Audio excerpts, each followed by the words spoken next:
I again want to talk about generative AI because my school had an AI symposium and has added some undergraduate majors and minors in AI. AI and Society is the name of the course plan. And unfortunately, this is showing me that generative AI is very likely to be something that the school goes all in on in the future. Now, the only thing that I am very, very much hopeful for is that AI, like crypto and NFTs, ends up being a fad because the school at one point had uh, a literal crypto major, which made no sense. It was under the finance department, but it just was, and I don't fully understand the reasoning behind it, but yeah. Yeah, I really don't understand the reasoning behind it because it makes me think about a lot of things that are just happening in the world. And generative AI is something that has no place in education. It gets things wrong very frequently. The one thing it cannot do is math, and unfortunately, it is being used heavily in both the STEM and humanities departments, and that is a major problem because it ensures that people are going to be unfortunately not learning correctly. Interestingly, the symposium was presented jointly with the Student Association for Undergrads, the Student Association for Grads, and the school. And that's something that very, very rarely happens, but because it affects undergrads and graduate students and the school wanted to put it on, all three groups ended up putting on something together to discuss generative AI. And the school was very much in favor of generative AI.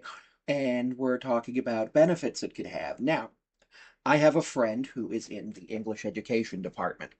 One of her courses this semester is called Intro to Education. Everybody in any education department takes that at the school. It's basic. It tells you everything you need to know about like the education department, about schools, all that stuff. It's where you start your observations.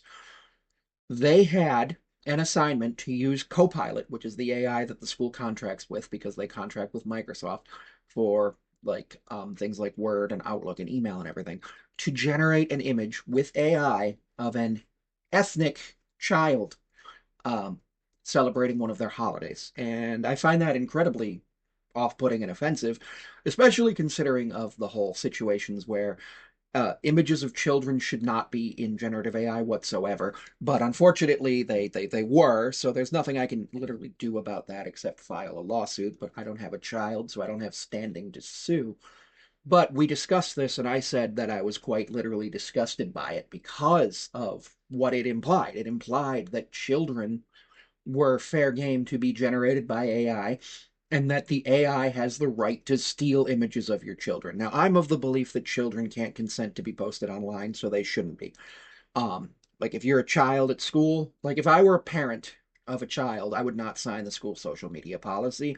I would not post my child online if I had one, because I am of the belief that the child, when they turn 18 or 16, whatever the social media policy is at the time, has the right to decide whether or not they want to exist online. I do not believe you have the right to choose for your child whether or not they exist online. But I'm also very, very disturbed that generative AI would literally have like the likenesses of children and it would be able to take them and use it. I'm very disturbed by that, but I'm even more disturbed that it was an assignment. I took that class 2 years ago, and we were told that we shouldn't ban AI from our classroom. We should play with it. So I did. I played with it with things I knew. So I asked it, of the following, which patient in triage should be taken care of first? Patient presents with benign prostatic hyperplasia and no other symptoms. Patient presents with gunshot wound to the head. Patient presents with, I think it was like nausea and vomiting, history of cancer. And it said I should prioritize the patient with benign prostatic hyperplasia, which is absolutely no makes no sense because benign means non-cancerous, and it's just a large enlarged prostate. And that the GSW should have been last. So it was obviously wrong. Then I asked it a couple of really random questions. I asked it what the shape of the Earth was. It said oblate spheroid, so okay, that's right. I asked it what 2 plus 2 is. It figured out 4. I asked it to watch Gotham Chess's AI Chess Championship video. It did not work at all. And oddly, interestingly, we've had AIs that can play chess since like what? When did when did Kasparov lose? 99 to Deep Blue, right? We've had AIs that are better than us at chess for 26 years. So why are we actively making them worse?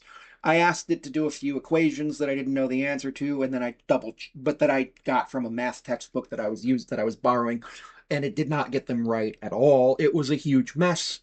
I asked it to verify some information that I looked up on Wikipedia. It didn't. Then I looked at the sources on Wikipedia, and I was able to independently verify it, and it was a huge problem.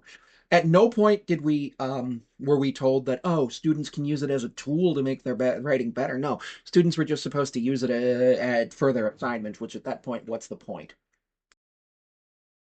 And then in the spring semester of 2025, so about what, 7 months ago now, it ended 6 months ago. It ended because it ended in April, May, 5 months. I don't know. I had a class called Digital Video Literacy, which is where instead of teaching students how to write using essays and all of that, you would instead have them do projects that were artistic. You would have them do PowerPoints. You would have them do video. You would have them do photographs, stuff like that, which is fine in moderation as long as the students are meeting the standards for written communication. The thing with ELA is, yes, it is a media literacy class. Unfortunately, we do not do enough with media literacy in for it to work the way that we want it to in ELA class because a lot of people don't want to read The Great Gatsby. Nobody wants to read Shakespeare when they're a kid. Like, truthfully, like Romeo and Juliet, I hated it. But you know what? You know what? I like Merchant of Venice. That's going to sound horrible, but we can't do Merchant of Venice in high school anymore because it was a certain German dictator's favorite play, even though he totally missed the point. Um, I did not enjoy Henry the Fourth, no, Richard the Third. I didn't enjoy the history plays, but I enjoy Shakespeare's comedies. They're actually pretty good. The histories are boring and the tragedies are great. I still prefer Chaucer, but we don't do the fun stuff. We don't do that. We could bring in Chaucer. There's a Fableau in Chaucer that the kids would love. It's the Miller's Tale. The Reeve's Tale after that, you really can't do with kids because of unfortunately the certain type of violence in it. But that media literacy. So yes, we have to shoehorn some of that like TV and movie and digital video stuff into ELA class. Unfortunately, it would be great if that were a separate class and we had English language arts where we begin with phonics instruction, move all the way up, and then go into literary analysis in ninth to 12th grade, and we did a digital class alongside it. But unfortunately, we don't have time in school for that. Um, I was given an assignment to do a video. It could be on anything I want, so I chose day in the life. We were told we had to make a storyboard. I was like, all right, I'll make a storyboard, whatever. I'll just draw it out, hand draw it, sketches, whatever. No, we had to use Copilot to make our storyboard. It was a pile of crap. It was the worst thing I ever made. I ended up not even using the storyboard because of how bad it was. But I was very, very frustrated because why would I use a AI to do my thinking for me? And why would I encourage my students to do that?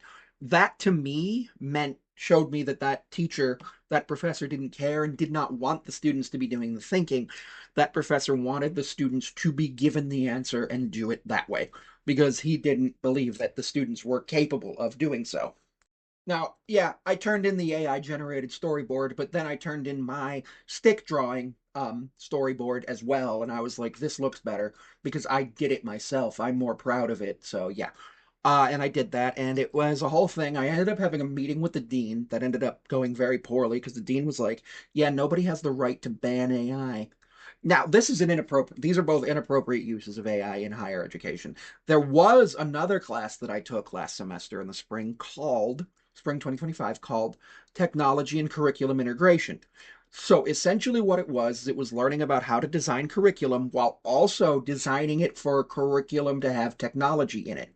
So we were asked one week to just put aside our biases, whether we were pro or anti AI, and take a lesson that we had already created and see if we could enhance it with AI.